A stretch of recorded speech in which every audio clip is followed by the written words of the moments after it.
একটি ছোট্ট গ্রামে ছিল এক সৎ রাখাল। সে গ্রামের এক খামারির কিছু গরু, ছাগল আর ভেড়া চড়াতো। দিন রাত পশুগুলো চড়াতেই তার জীবন কেটে যেত। সে খুব গরিব ছিল, কিন্তু কখনো অসৎ পথে পা বাড়ায়নি।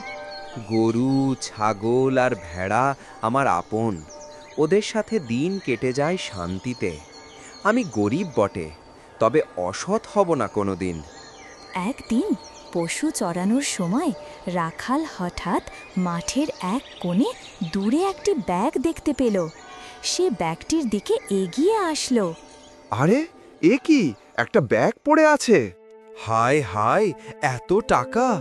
কিন্তু এটা আমার নয়, কার যেন হারানো টাকা। এখন এই ব্যাগটি নিয়ে আমি কি করি? আমি এটা লুকিয়ে রাখতে পারি না।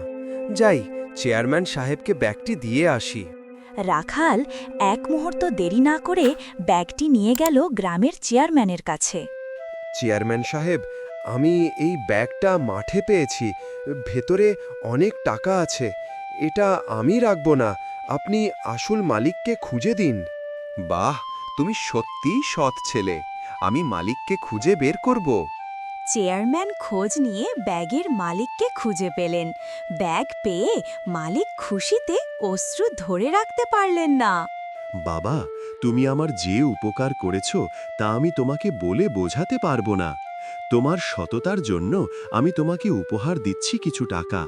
এটা তোমার প্রাপ্য। রাখাল সেই টাকা দিয়ে অনেকগুলো গরু কিনল। সে সুখে শান্তিতে জীবনযাপন করতে লাগল। তার সততা তাকে এনে দিল সবার ভালোবাসা আর সম্মান।